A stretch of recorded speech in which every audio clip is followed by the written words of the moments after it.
This week is Pashas Kedoshim. Right, 2 years out of 3, Kedoshim goes together with Achei. It's one shir for 2 Pashas. But this year, because it's an Ibayah, we got 2 shirim for Achei Kedoshim. Last week we did Azazel. And this week is Kedoshim. Kedoshim is one of the shortest Pashas in the Chumash. I think it's 64 psukim. It's a small little Pasha. Achei is 80. So when Kedoshim and Achei are together, it's 144 psukim. In other words, it's like a regular size of a parsha and Bereshis together, combined. It's a short parsha, Kedoshim. But Kedoshim is a chock full of mitzvahs. It's gepackt mit mitzvahs. In these 64 psukim, I'm not going to say you have 64 mitzvahs, but you probably have 40. If you're familiar with the Chumash, there's 613 mitzvahs. In Shoftim and Kiteitzei, each parsha has like 50 or 60 or 70 mitzvahs. Incredible numbers of mitzvahs in those parshas. Aside from that, one of the most rich parshas and mitzvahs is Kedoshim. There's many. In one pasuk you can have 3 mitzvahs. Of the judgement of the Ramah, of the Tayag mitzvahs. It's full of mitzvahs. Kedoshim is full of mitzvahs. RaShI says a very unusual thing, which really deserves analysis. One day I'll give a shir on it, but it's on my list of the to-do, but I didn't do it this year. RaShI says, Parshazu Nemra B'Hakel. Parshat Kedoshim was said on an occasion of Hakel. What does Hakel mean? What is the definition of the word Hakel? Men, women, and children. Hakel means you even bring people who can't understand what you're saying to the occasion, even newborn babies. Because Hakel means you get the people together not so much to teach them Torah, but to inspire in them a fear of heaven. RaShI says, Parshazu Nemar B'Hakel. Parshat Kedoshim was said in Hakel, which is why there are so many mitzvahs. So when you look at a parsha like this, 2 things happen. A, you have so many choices. There's a certain feeling of disappointment, because you say to yourself, if I live 100 years, I'm not going to get through every... How many shiurim could you give in Parshat Kedoshim? Every 3 words there's another shiur. So you almost feel like you'll never finish. And then, of course, the second question is, so what am I going to pick? And I chose a topic which maybe you wouldn't think of originally, but once you hear it, of course, it's a very good topic. By the way, I did already. The most famous pasuk in Parshat Kedoshim, you can go to the website inside Hasidus. I have a class of which I gave years ago, which is with text and with quotes, whatever. What mitzvah am I choosing to talk about? Lashon HaRa. Leiseilech Rachel ba'amecha. It's a pasuk in our parsha. The pasuk says, and I read, Leiseilech Rachel ba'amecha. Do not go as a Rachel. Rachel, I guess, is best translated as a yente, as a gossipist. Ba'amecha, amongst your people. Lei samed al dam re'acha. Do not stand silently as your brother's blood spills. And the pasuk finishes, Ani Hashem, I am God. RaShI says a rule. In Parshas Kedoshim, the words Ani Hashem v'yarei samei alekecha appear very often, because there are mitzvahs that are dvarim hamesurim lalev. There are many mitzvahs in this week's parsha that whether a person is doing the right thing or the wrong thing is in their mind. You can't know for sure. Like lifnei ivel eisiten michshel v'yarei samei alekecha. It's not a parsha, right? Do not put a stumble. You go over to a guy and say, I heard there's a good stock. You can buy it at a discount and they're saying it's going to go up. And of course, you own that business. And you go to your friends and you tell them it's a good stock. They don't know that it's your business. They invest a lot of money. The stock drops and then you profit. That's called, you're tricking him. So the pasuk says, if to be afraid of Hashem, because only Hashem knows, is a similar thing.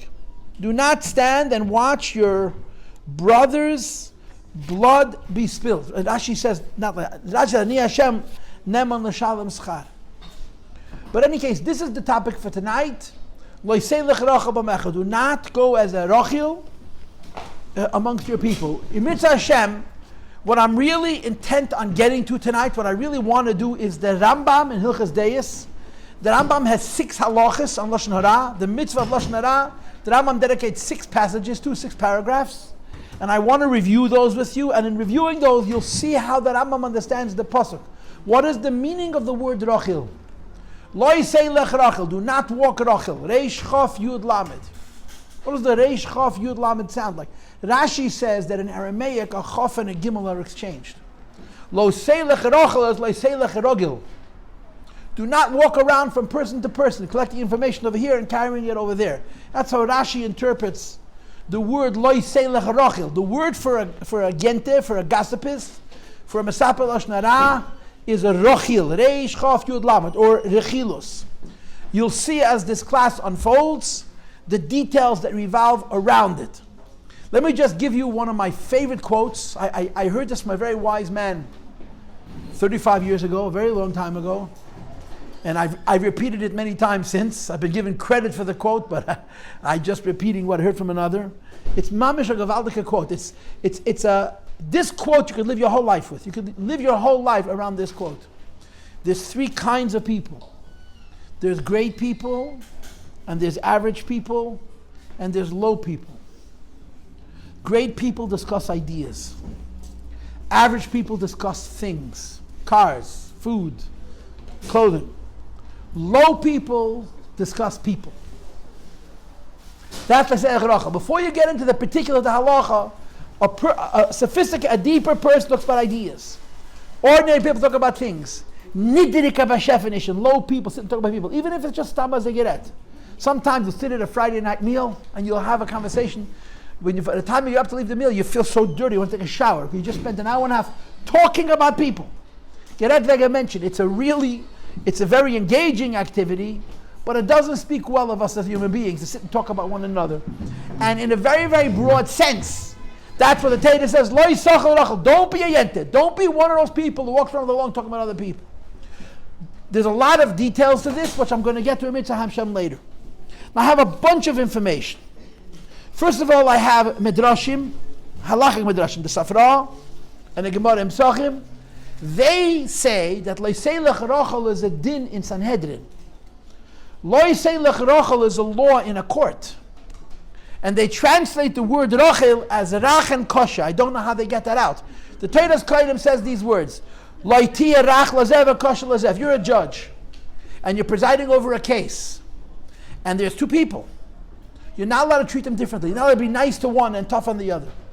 Lo yitei lech rachel b'mecha means if you're a dayan and you're overseeing a court case, you can be mean to both of them, you can be nice to both of them, but you can't be one way to one and another way to another. That's what the Toras Kohanim says. Alternatively, he says, if you sat on a court of law, and how does a court of law work? You have a bezdin, depending on the case. You have 3 judges, or 11 judges, or 23 judges, or 71 judges, depending on the case. And of course, after the case is judged, the balei din, the two people involved in the court case, the plaintiff and what's the other word? And the defendant go out, and the judges have a chance to talk it over, and when they have a verdict, and they count the majority, they call the people in and tell the people the verdict. So one of the ways that the Toras Kohanim explains what the Seder Eliyahu Rabba means, if a case was tried, and you were found guilty or not guilty, you were found right, vindicated or not vindicated, you're not allowed to go later to one of the two tzadim and say, I really voted with you, but I was outvoted. That's what the Seder Eliyahu Rabba. That's a form of gossip.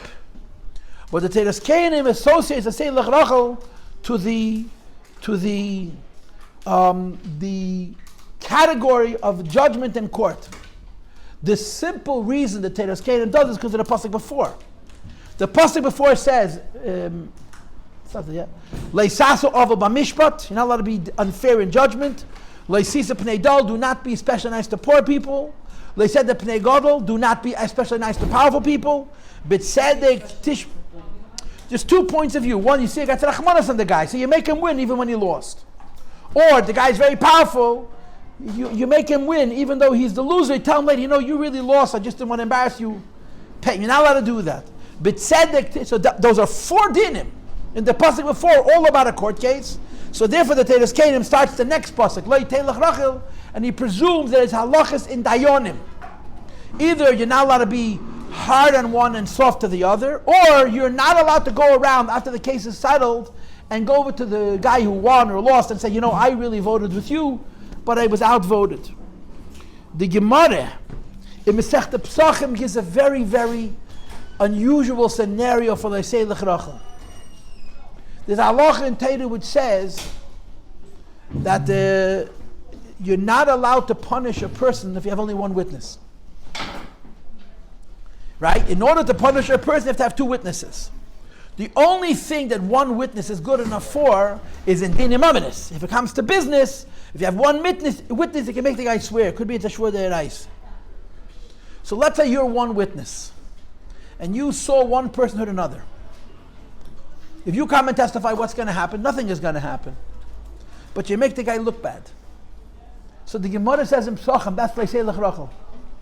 If you cannot find a second witness who saw what you saw, that you can go into the court together, and that your testimony will prosecute, will result in a real outcome, just to go in by yourself to the court of law and testify, knowing that nothing is going to happen from it except that you're going to embarrass somebody, says the Leitei Lechrachel. Says the Gemara Pesachim. Leitei Lechrachel ba'amecha means that if you're an Eid Echad and you're a witness about something that's not about a financial consideration, where there's not going to be a shua, if you come as a one witness and testify, all you're doing is embarrassing another human being, because nothing practical, nothing actionable is going to come from it. Says the Gemarah, that's b'chlal d'olav leitei lechrachel. But again, according to this Gemarah in Pesachim, like the Toras Kohanim, leitei lechrachel is a din in dayonim. It's a din in courts. Okay? Now, besides, there's a sefer called Seder Eliyahu Rabba, which is a Midrash, because it's found in Torah Shlema. It's not the Eliyahu Rabba in Shulchan Aruch. Seder Eliyahu Rabba is a Midrash of some sort. I guess it's Seder Eliyahu Rabba. Maybe I don't understand what it is. Seder Eliyahu Rabba, he connects Leisei Lechrachel to what's called in halacha Ona'as Devarim. This is a conversation for another time. I don't know if I ever gave you a class on Ona'ah. In Pashas Bahar, you have dinim of Ona'ah. Ona'ah technically means interest. Technically means inflation. Inflation. The halach is if you're buying and selling, you can be a markup, right? You're allowed to profit. But according to Shulchan Aruch, according to the Torah, the margin of profit is not allowed to be more than 1/6. If it's cost $100, you can only charge $120. Which is 1/5 added on, it's a 1/6. If you charge more than a 1/6, so it doesn't go bittul mekach. This buyer can give it, say, I want my money back. It's called Ona'ah. And the halachas of Ona'ah in Pashas Bahar. In our parsha, you have lo yisoinu ishas amisei, and Rashi says Ona'as Devarim. This is the Gemara Mesechta Bab Metzia. Ona'as Devarim means that just like I'm not allowed to overcharge financially, I'm not allowed to overcharge emotionally. If you say something to another person which is embarrassing to that person, so there's a lot of halbonas upon him, you're not allowed to embarrass your friend. But there's also a din of Ona'as Devarim. Ona'as Devarim means if I use my words to embarrass you by exposing your vulnerability, your weakness. Like if you go to a Baal Tshuva and say, I remember you used to be kach v'kach. Or you go over to a Ger Tzedek, to a righteous convert, and say, I remember how you looked yesterday and before. So the Midrash Eliyahu Rabba says, what is the gedder of Leisei Lechrachel? He brings two pshatim. The second pshat that he brings is, basically, you're not allowed to go around to people and tell them to their face things which embarrass them. Not like Leisei Lechrachel means I'm not allowed to go to you and tell them about him, or I'm not allowed to him and tell them about him. I'm not allowed to go over to you and say something to you, even if it's private, that's embarrassing to you. He holds that that's included in the din of the lav of Leisei Lechrachel. He brings an alternative pshat that you shouldn't be. Some people know how to talk. Leisei Lechrachel, he says something for rach v'kosher. You talk very sweet. Your words are very, very sweet and soft, and they're daggers. Some people can do that. They can say something to you with a very nice tone of voice, and they're putting a knife in you. Leisei Lechrachel means don't be rach beficha and kosher bilvavcha. It's similar to what the Toras Kohanim said. Don't speak soft words and your kavanah is cruel. You're not allowed to do that. Why isn't that included in the later part? Which one? The Torah say Ich weiß nicht. I just made a collection of different mefarshim. I have avoided the kasha by telling you that it says later. No, that's why I pointed it out. I don't know. Then there's a midrashim that link leitelech Rachel to lesam v'dam ra'ich. That it's possible that by either speaking you cause a person to get killed, or by keeping quiet you cause a person to get killed. Without a vav. In other words, they hold that it's not two separate lavim. Do not be a person who's a Rachel, who uses his mouth in a way that causes another person to die, which can mean one of two things. A, if you would speak, you could save a life, and you keep quiet. That's leitelech Rachel b'mechel tamud amriyach. Or B, by you speaking, you kill a life, you take a life. That's also included in leitelech Rachel b'mechel tamud amriyach. That you're a witness to something that's already dead. So then you have din, you have a chiyuv. There's an edus. We're speaking stam azoi to be a peddler of information which could be hurtful to other people, just for the sake of hurting them. This is not allowed. This is the Midrash, this is the Chazal of Leitelech Rachel. What does Rashi say? What does Rashi tell Leitelech Rachel? Leitelech Rachel means don't be a peddler of gossip, basically. I told you before, the word Rachel and the word Ragil. You go into his house, you hang around, you see what's going on, you go in and say, next door, the Mr. and the Mrs., they fight a lot. Really? Everyone thinks they're a great job. Well, listen, I don't mean to pass along bad news. I just spent a lot of time in the house, and then you spend time in the other house, and you go to the third house, and you invite the people who carry information from person to person. It's called the meragel, like a spy. But you're not a spy in the sense that you're tricking people. You're just a peddler of gossip. You go from house to house, you go from place to place, and you pass along bad news. That's considered a midah. It's a lav. You're not allowed to do this. You're not allowed to go peddle gossip. In other words, if I have information about you, whatever information it is, just simply going and repeating that information to other people is considered a yente, right, in society. And in Torah it's called a meragel, a rechilus. And you're not allowed to carry information from one person to another person simply because you have it, and it makes you look good. You become the center of the yente group who sit around on street corners talk about people. You're not allowed to do that. But then Rashi brings something else, which is the Targum. And the Targum sparks a very, very big controversy. The Targum Onkelos says, Leitechel kurzen v'yamoch. What's the difference between leitelech and leitechel? Leitelech means don't walk. Leitechel means don't eat. There's no connection at all. Leiselech rachel means do not walk. The Targum translates leiselech, leitechel, don't eat. Okay, now I don't know how many of you know the Gemarah Masechta Gittin. You heard the story of Kamsa bar Kamsa? Yeah. Where there was a man who made a party, and Kamsa was his friend, and Bar Kamsa was his enemy, and he invited the wrong person was invited, and he kicked him out. So he went to the Roman king and he massed. What's the expression in the Gemara? Ochil beikurze beimalke. Ochil, he ate. Beikurze beimalke. It doesn't say ozil. Ochil, he ate. So we have over here a strange thing. The Targum doesn't translate don't walk, it says don't eat. Leitechel kurzen beiamoch. And it's a very, very strange Targum. What does eating have to do with gossip? So Rashi says that people who are yentis gossip over food. Like Telech Kurtzen means do not be one of those people who walks around and shares information about other people. That the Lashon in Rashi is shum hal oto. You drink, you eat, you imbibe, Kurtzen means Lashon HaRa. But the word kurtz is associated with food, with eating. Because Mesapre Lashon HaRa, people who went around and they gossiped, I guess that's the nature of gossip. You sit around, you eat food, you talk. Here the impression is that as the gossip is being delivered from person to person, there is some kind of event of eating as you're doing it. This is the Targum. Does that add an isser? Huh? Would he add an isser about engaging in that? I don't know. It's describing a scenario more than a law. The scenario is that people who are gossipists, people who peddle private information from one person to another person, when they enter, you give them food. Rashi says, "Legamar kiyam adavar." which can mean many things. It becomes believed because he eats food. He shares it because you give him food.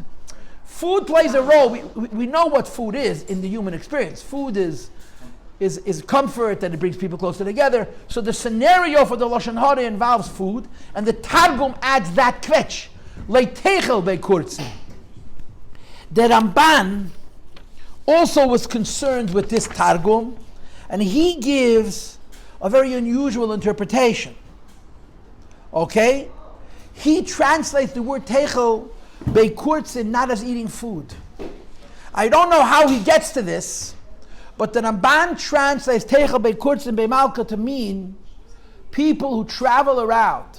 The RaMbaN also is concerned with this Lashon Targum like techel bekurtzen, and he gives a very different translation. The RaMbaN proposes, he brings what RaShI says, the RaMbaN proposes that there's a form of Lashon HaRa that you say without saying a word. There's a form of Lashon HaRa that you can communicate without saying a word. He doesn't translate like techel as food. He translates like techel as a voice without words. It's like a person is drawing attention without saying words, and the purpose for his drawing attention is to give information about somebody else. He says, Kol mashmiya kel, sheyedia chefze b'lei chituch miles. So he's tzayak lazim. He shouts out strange words. It's called yikritzu beineim. So he translates the word kurtzin as like as a grimace. You know, you want to make a funny face. You want to speak not with words. You want to speak with a facial expression, with a grimace or some other kind of a smirk, right? So the RaMbaN examines this Targum, who says ochel bei kurtzin. What does the word ochel mean? What does the word kurtzin mean? And he translates, this is the phenomenon of Lashon HaRa, that a person speaks without saying a single word, simply by making noise and giving some kind of a facial expression. There's an old Yiddish expression which is also very, very true. Yosef had two brothers named Shimon and Levi. And Shimon and Levi wanted to kill Yosef. So it says in Pashas Vayechi, Ki ba'apam hargu ish, with their anger they killed a man. So of course they didn't kill Yosef. Ki ba'apam hargu ish, with their anger they wanted to kill Yosef. They threw him into a pit, whatever the case was. They didn't kill him b'peil. So there's a Yiddish expression, Ki ba'apam hargu ish, mitakrimton mitanos kemenahagin in a mensch. Sometimes you make a face like this, and you kill a man. Someone goes over to you and says, I heard there's a guy. You're looking for a job. I have a business. I have a position. You're looking for a job. What do you think of this guy? And all you say is, him? Finished. You just killed him. So you didn't say don't hire. You didn't say that, but you just intoned. You just trapped. You just grimaced in a way that discouraged that person from giving him the job on fartik. That's how the RaMbaN translates the word kurtzin, lashon kritze. You just give an indication of some sort which discourages somebody else from having a positive relationship with that person. That is also included in the lav of leitei lechrachel.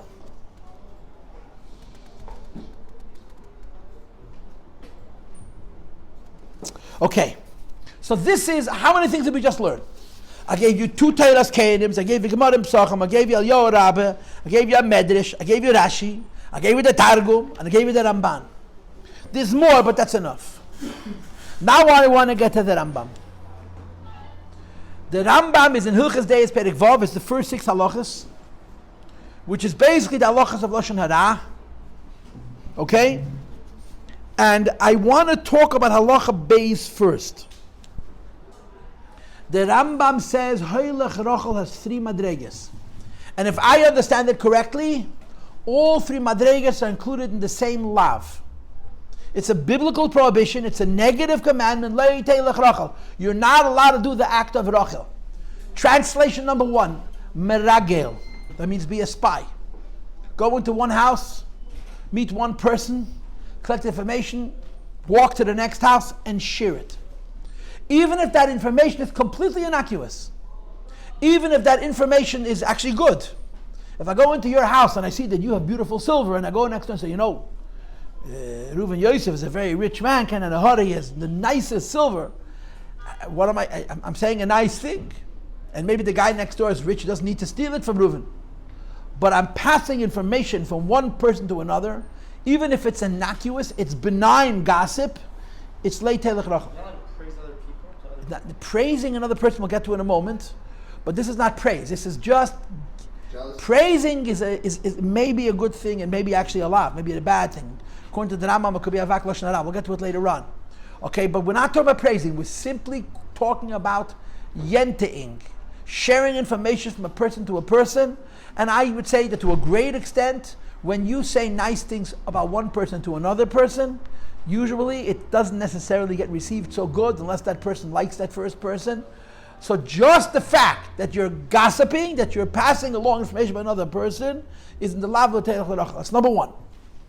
Number two, Lashon HaRa. What's Lashon HaRa? I go from person to a person, I give him information, one word, that's gnai, that's shameful. The first category in l'teilach l'rachel is I'm simply passing information from person to a person. I go into your house, I see how you live, I go next door, I tell to the next person, even if it's good, even if it's benign, it makes no difference. To go around and share information from one person to another person is included in the lav l'teilach l'rachel. Lashon HaRa is a worse aveda. Because Lashon HaRa, I'm going around sharing information one person to another with the express purpose of making the first person look bad. That's called Lashon HaRa, Lashon Gnai.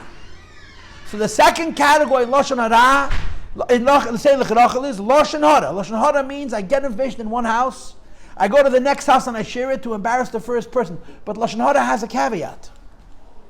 It's the truth. It's not a lie. I go into your house, I see something which is shameful. I go into his house, I repeat it, that's the truth. I didn't say a lie. But I peddled knowledge from person to person, I peddled knowledge from person to person, which is a gnus, that's Lashon HaRa. And then there's a third category, which is the worst of all. And the third category is called the Motzie Shem Rah. Motzie Shem Rah is where I peddled information from one person to another, which is shameful, which isn't even true, which is sheker. I go into your house, I see what you do, and I go into his house, I don't say what I saw, I exaggerate, I say something different than I saw to be shameful.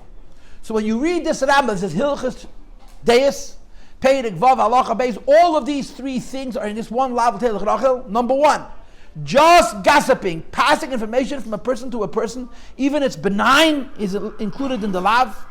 Number two, if it's the truth, but it's gnai, it's gnus, it's shameful, it's worse. And number three, where it's Motzie Shem Rah, it's shameful and it's not even the truth, which is the worst category of Seder Eliyahu. Yes, go ahead. The Lashon HaRa, you got Toras. What do you get from Motzie Shem Rah? Is it worse? All three are included in Seder Eliyahu. Rechilus is all three categories. And Lashon HaRa is Rechilus. If you ever read the last halacha in RaMbaN Hilchos Deos, you see how the RaMbaN describes it. First, he just, he shows you how you degenerate. From talking about people, to speaking about the Nevi'im, to speaking about the Eibishter, it's a whole process. And it just begins with talking about people. About your wife. Over there it's even Misa. If you're saying the truth, she gets skila. You want to kill her. That's not stamazei. She's a psula, she's an arusa, she's your betrothed. Okay, go ahead. In the last case, where the person, is it the person lies about what he saw the other person do, or he exaggerates it? Where's the line between exaggeration and a lie? A complete liar is just an exaggeration. It says sheker. It says the Lashon in the RaMbaM is sheker, which is a lie. But there are exaggerations which are a bold-faced lie also. Like a small exaggeration, like an exaggeration. Right. Correct. You know what the punishment for Hilchos Rachel is? You know what the punishment for Lashon HaRa is? You know what the punishment for Motzie Shem Rah is? You know what the answer is? Yeah. Nothing. You mentioned Tzaras. This is already a skula. Ein leiken alav. There's no malchus. You don't get punished for being Hilchos Rachel. You know why? That the Tzaras comes from God. We're talking about Sanhedrin, Bezdin. Why?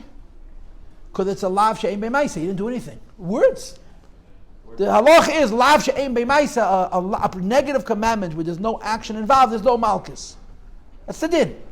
So the RaMbaM says you should know these avedas ain't like it. There's no punishment in dinim of the Sanhedrin. But then in the same sentence he says Goyim lareg nefoshes rabis misal. There's no punishment for it, and it can kill many Jews. And he gives the example of Doeg Ademi. There was a man named Doeg. The Mishnah says about Doeg, Doeg was a god.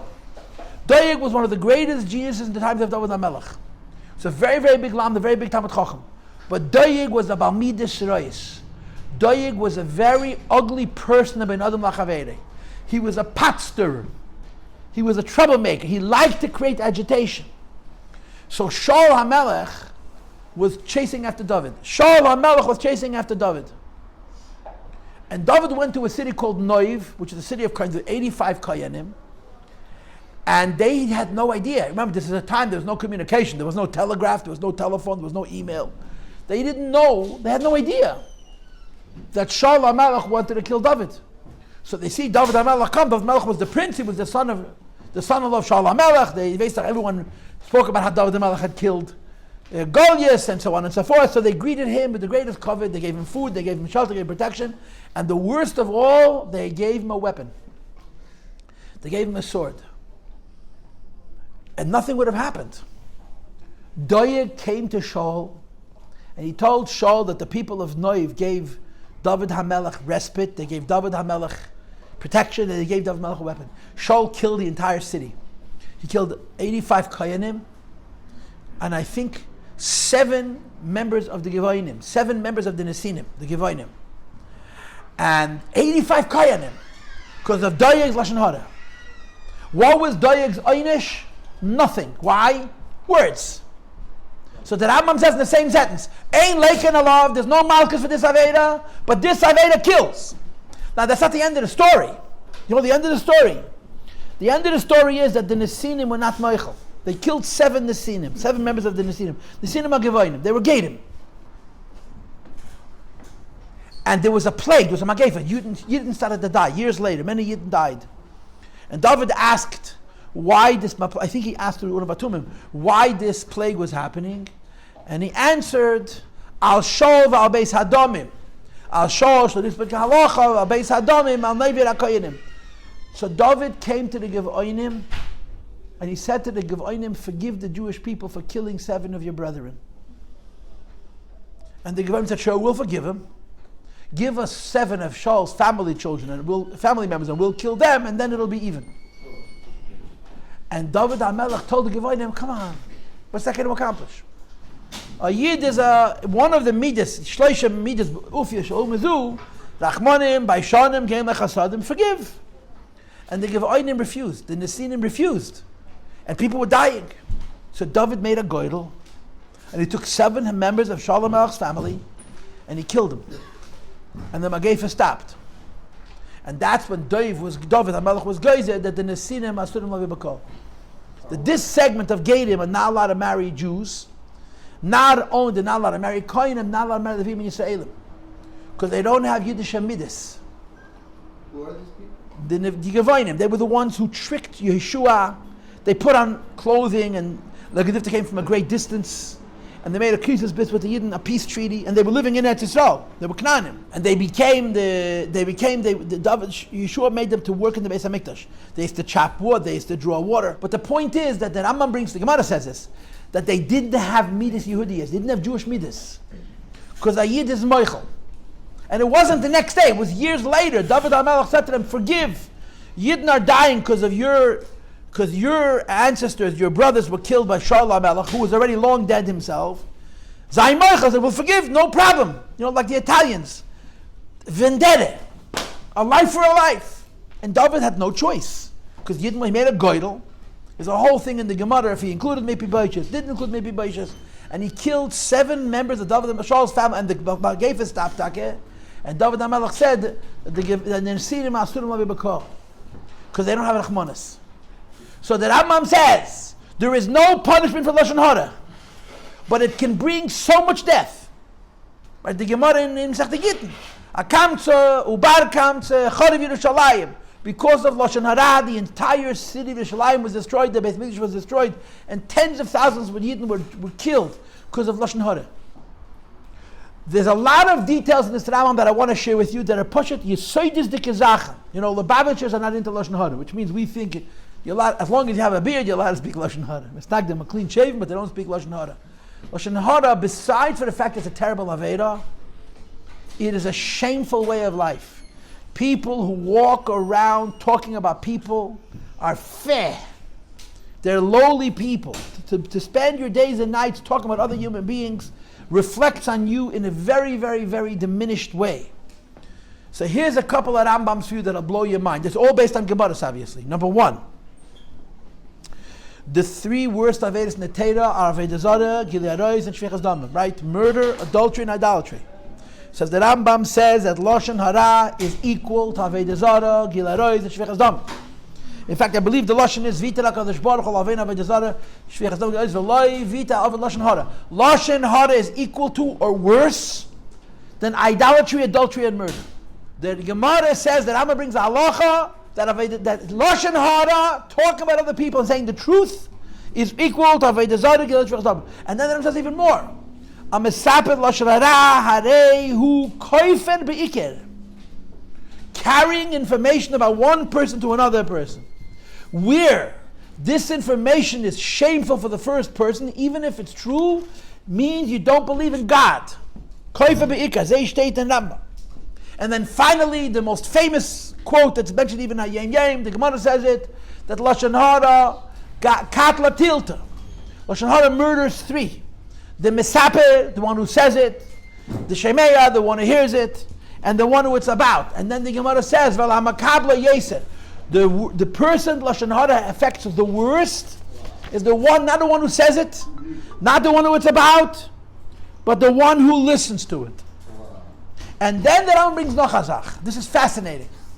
There is something called Avak Lashon HaRa, which means Lashon HaRa Midrabanan. It's called the dust of Lashon HaRa. It's not Mamish Lashon HaRa, but the effect is the same as Lashon HaRa. I want to read you these 5 things. Okay? Number 1, if you go over to another person and you tell him, you see that guy, I wish he would always be the way he is right now. You go over to Yosef and say about Yitzchak, you know, I wish Yitzchak would be for the rest of his life like he is right now. Now, is that a crime? But I do. I may have even said something nice. That's called Avak Lashon HaRa. I wish that person will always be like he is right now was the first category in Lashon HaRa. Category number 2, you say, you know Yitzchak. I don't want to tell you. I don't want to tell you about Yitzchak. I'm not going to say a word. You don't, does this Lashon HaRa by omission. You say, Moshe, Shmerel, Chaim, Baruch. You know Moshe? Oh, I'm not saying anything. Ich schweig, I'm not saying a word. That's category number 2. It's called Avak Lashon HaRa. Number 3, and this is the one that you asked me about. If you go over to a person that doesn't like Yitzchak, and you say, you know, Yitzchak is so smart. Yitzchak is so kind. That's Lashon HaRa. If you say, you asked me before, Shalom Beh, before you walked out, what is wrong with saying a nice thing about another person? When you say a nice thing about another person, oftentimes the person who hears it is hurt by it, and it makes him hate that other person. You're not allowed to say a nice thing about another person unless you know the person who hears it is going to be happy to hear it. Because if you say a flattering thing about Moshe to Chaim, and it's going to make Chaim be jealous of Moshe, you're over on Avak Lashon HaRa. Number 4, sometimes you say Lashon HaRa as a joke. You know, Chaim, what can I tell you about Chaim? He's whatever. He's always whatever. Whenever he eats, he makes his shirt dirty. You make a joke. You're not taking it seriously. You try to give the impression that it's meaningless, but there's Lashon HaRa b'derech schoik. Lashon HaRa, which is set in the tone of a laughter, of a joke, is not Lashon HaRa menaraisis. Lashon b'derabon is called Avak Lashon HaRa. And the last is when you say Lashon HaRa duplicitously. You speak about another person, and you say things very innocently, like, you know, I heard, Moshe makes a lot of money. Moshe makes a lot of money. I don't know where he gives his stuff, but he makes a lot of money. And what you're doing is you're telling other people Moshe is rich, he doesn't give tzedakah. Either you want that you should go and ask him for tzedakah, or you want to expose that he doesn't give enough tzedakah. And you say it with a Temimim. You say it like you don't even mean anything. Those are 5 categories that RaMbaM lists. Each one of them is based on Gemaras of Lashon HaRa, which is derech Ramos. Okay? Two more things about the next thing the RaMbaM says is, this is interesting. The halacha of Lashon HaRa is only true if it's not known already. If 3 people know it, meaning to say, if you say to 3 people at once, or if you say to one person, the second person, and the third person, the moment it's heard by the third person, it's no longer Lashon HaRa. It's still Rechilus. But Lashon HaRa is only when you are the one who are the source of the gnus. Nobody else knows this embarrassing thing about this particular person. You are the first person to deliver it to person A and to person B. It's Lashon HaRa until the third person hears it. That doesn't mean that if 3 people knows it becomes a mitzvah to say it. It's still like Telech Rachel. It's still gossip. It's still Rechilus. But Lashon HaRa is only for the first couple of people. Now I'm going to let you guys ask you a question, but I need to finish this. What does the RaMbaM say to you about people who are Besapel Lashon HaRa? What does the RaMbaM say to you if you have a friend or a neighbor who has a habit of talking about other people, especially if he has a habit of talking about other people in ways which embarrass them? Number 1, you're not allowed to live in their neighborhood. Oh, yeah. Number 2, you're not allowed to sit with them at the same table. You come to a wedding, you come to a shul, and there's a famous yente, go to a different table. Number 3, you're not allowed to listen to them. When a Mesapel Lashon HaRa begins his peddling of information, you get up and you walk away. And number 4, the RaMbaM says, Leinech ta'amdin Yisrael b'midbar el al avei Lashon HaRa. Yidden did many avedas, including avei zara, including shvichas domim. The judgment of the Jews in the desert was sealed, that they should not go into Eretz Yisrael, because they spoke Lashon HaRa about Eretz Yisrael. Go ahead, Shmuel. You said that, when someone comes close to your table, you're supposed to move away if they're going to say Lashon HaRa. What if you know that everything they say is the type of Lashon HaRa that 3 people already know? So halachically, mistame, it's mutir. But morally, mistame, you want to have different friends. You want to have different friends. In my life, I know for myself, if I said to you, I never spoke Lashon HaRa, I'd be the biggest liar. When I was younger, I enjoyed talking about people. When this guy was still a bocher, or a shliach, we had a fabrengen in his house, and he blew this bomb on us. He said, great people discuss ideas, average people discuss things, low people discuss people. I remember my friend's reaction. It was so simple and so stunning. It was like, wow. It had an impact on me. I said, I talk about people. Talking about people is fair. Even if it's not Lashon, just people who talk about people are like people who don't take showers. You don't want to be around such people. And you want to cleanse yourself from such a midah. You want to discuss ideas. You guys talk about cars. Talk about cars. Don't talk about people. Go ahead. You want to say something? You want to say something? Does Lashon HaRa, does it refer to all people or Jews just Jews in particular? I would imagine that the halachas of Lashon HaRa are negeh to Yidden, but the spirit of Lashon HaRa is negeh. The idea that the RaMbaM says that Lashon HaRa can kill many people. If you speak Lashon HaRa and a bunch of goyim are killed, you're not a good person. So whether the din applies, in other words, there's no malchus, there's no einish. But lamaila, are you going to get tzaras? I spoke Lashon HaRa about a goy. This is bechlal tzaras only comes on very great human beings. Let me flip it the question the other way. Is Lashon HaRa mutter for a goy? Goyim have sheva mitzvahs b'neich. Lashon HaRa is not one of them. So Lashon HaRa mutter for us for a goy. So I don't know. I honestly don't know. But there are a lot of things which are, what you say is, it's not osir b'prat, but it's osir b'klal. Meaning, this particular action is not a separate sin, but it's part of being a mensch. And in as much as it's part of being a mensch, it's not just about Yidden. You understand? Anybody else have any questions? That was a good class. And I'm also humble.